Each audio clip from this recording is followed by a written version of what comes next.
തിരുവനന്തപുരത്ത് കുടിവെള്ളം മുട്ടിച്ചതിൽ ജല അതോറിറ്റി ഉദ്യോഗസ്ഥർക്കെതിരെ സർക്കാർ നടപടി ഉണ്ടാകുമെന്നാണ് ലഭിക്കുന്ന വിവരം.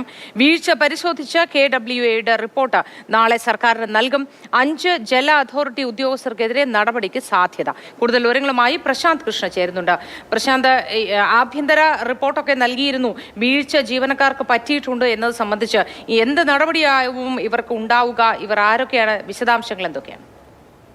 മോത്തി, ഒരാഴ്ചയായി കുടിവെള്ളം പൂർണ്ണ തോതിൽ എത്താതിരുന്നിട്ട് ഭാഗികമായി ഒരു 90% ഇടങ്ങളിലൊക്കെ എത്തിയിട്ടുണ്ടെങ്കിലും ഇപ്പോഴും ആ പ്രതിസന്ധി നിലനിൽക്കുന്നു. അപ്പോൾ ഈ പ്രതിസന്ധി ഉണ്ടാക്കിയതിന് അല്ലെങ്കിൽ ഇത്തരത്തിലൊരു ഗുരുതര വീഴ്ചയിലേക്ക് സംഭവവികാസങ്ങൾ എത്തിച്ചവർക്കെതിരെ നടപടിക്ക് തന്നെയാണ് സാധ്യത. അത്തരമൊരു നീക്കങ്ങൾ തന്നെയാണ് നടക്കുകയും ചെയ്യുന്നത്. മാത്രമല്ല, ജല അതോറിറ്റിയുടെ ബോർഡിൻ്റെ ടെക്നിക്കൽ മെമ്പർ റിപ്പോർട്ട് തയ്യാറാക്കുകയാണ്. നാളെ ജലവിഭവ മന്ത്രിക്ക് ചേർന്ന ഉന്നതതല യോഗത്തിൽ ഈ റിപ്പോർട്ട് സമർപ്പിക്കുകയും ചെയ്യും. നമ്മൾ മനസ്സിലാക്കുന്നത് 5 ഉദ്യോഗസ്ഥർക്കെതിരെ നടപടിക്ക് സാധ്യതയുണ്ട് എന്ന് തന്നെയാണ്. അത്തരത്തിലുള്ള ആലോചനയാണ് നടക്കുന്നത്.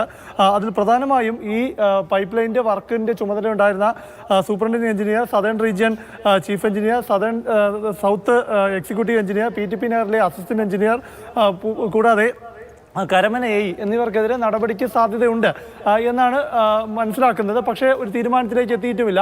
നാളെ ചേർന്ന അവലോകന യോഗം ഇത് സംബന്ധിച്ച് വിശദമായ കാര്യങ്ങൾ വിലയിരുത്തിയ ശേഷമായിരിക്കും ഉദ്യോഗസ്ഥർക്കെതിരെയുള്ള നടപടിയിലേക്ക് നീങ്ങുക, ആർക്കെതിരെ വീഴ്ച വന്നിട്ടുണ്ട് എന്ന കാര്യം മനസ്സിലാക്കിയിട്ട്. എന്തായാലും ഒരു പ്ലാൻ B ജല അതോറിറ്റിക്ക് ഉണ്ടായില്ല എന്നതാണ് ഇപ്പോഴത്തെ വിലയിരുത്തൽ. അത് സംബന്ധിച്ച റിപ്പോർട്ട് തന്നെയായിരിക്കും സർക്കാരിന് നൽകുകയും ചെയ്തത്. കാരണം ഒരു ദിവസം കൊണ്ട് ഈ കുടിവെള്ള പ്രശ്നം അറ്റകുറ്റപ്പണി പരിഹരിച്ച് കുടിവെള്ളം പുനഃസ്ഥാപിക്കും എന്നതായിരുന്നു മുന്നറിയിപ്പ്. ആ മുന്നറിയിപ്പ് നൽകിയതിൽ തന്നെ പാളിച്ച സംഭവിച്ചു. ഇനി ഒരു ദിവസം കൊണ്ട് പണി പൂർത്തിയായില്ല, സാങ്കേതിക പിഴവ് വരും എന്നത് മുൻകൂട്ടി കണ്ടില്ല. അങ്ങനെ മുൻകൂട്ടി സ്വാഭാവികമായും ഒരു നഗരത്തിൽ അല്ലെങ്കിൽ മറ്റെവിടെയെങ്കിലും ആയാലും ജല അതോറിറ്റിയുടെ നേതൃത്വത്തിൽ വരുന്ന ഇത്തരം കാര്യങ്ങൾ, അവർക്ക് കീഴിൽ വരുന്ന പൈപ്പ് പൊട്ടുക, പൈപ്പ് എന്തെങ്കിലും അറ്റകുറ്റപ്പണി നടക്കുക തുടങ്ങിയ സമയത്ത് വെള്ളം മുടങ്ങിയാൽ പിന്നെ എന്താണ് ചെയ്യേണ്ടത്?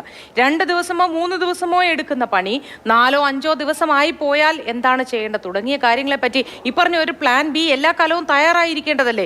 ഇത്തരത്തിൽ ഒരു സംവിധാനവും ഈ KWAയുടെ നേതൃത്വത്തിൽ ഉണ്ടാവാറില്ലേ? മോദി, അതാണ് ജല അതോറിറ്റി ഒരു സാധാരണ ഒരു അറ്റകുറ്റപ്പണി പോലെ ഇതിനെ കണ്ടു. അതായത് ഇത്തരത്തിലൊരു സാങ്കേതിക തടസ്സം 2 ദിവസത്തിലധികം നീണ്ടുപോയാൽ, അല്ലെങ്കിൽ ഈ പൈപ്പിൻ്റെ അറ്റകുറ്റപ്പണി 2 ദിവസത്തിലധികം നീണ്ടുപോയാൽ 5 ലക്ഷത്തോളം ജനങ്ങളെ ബാധിക്കും. 43 നഗരസഭാ വാർഡുകളെ പൂർണ്ണമായും ബാധിക്കും, ജനങ്ങളെ ബാധിക്കുമെന്നുള്ള കാര്യം മുൻകൂട്ടി കണ്ടില്ല. അങ്ങനെ മുൻകൂട്ടി കണ്ടിരുന്നെങ്കിൽ അതിന് വേണ്ട ബദൽ കുടിവെള്ള മാർഗങ്ങൾ കണ്ടെത്തണമായിരുന്നു, നിർദ്ദേശിക്കണമായിരുന്നു. അത് സംബന്ധിച്ച ഏകോപനം നഗരസഭയുമായി ബന്ധപ്പെട്ടോ മറ്റ് അധികാരികളുമായി ബന്ധപ്പെട്ടോ ഒന്നും ഉണ്ടായില്ല എന്നതാണ് ഇവിടുത്തെ പ്രധാനപ്പെട്ട വീഴ്ച. മാത്രമല്ല, ജല അതോറിറ്റി 24 മണിക്കൂർ കൊണ്ട് ഈ പ്രശ്നം പരിഹരിക്കുമെന്നതാണ് ഒരു വാർത്താക്കുറിപ്പായി നൽകിയത്. അവിടെ തന്നെ വീഴ്ച സംഭവിച്ചിട്ടുണ്ട്.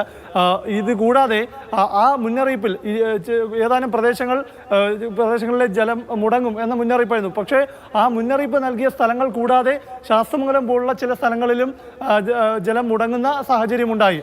അതായത് ആ മുന്നറിയിപ്പ് പോലും കൃത്യമല്ലായിരുന്നു എന്നതാണ് മറ്റൊരു പ്രധാനപ്പെട്ട കാര്യം. ഒരു പ്രധാനപ്പെട്ട വർക്ക് നടക്കുന്നു.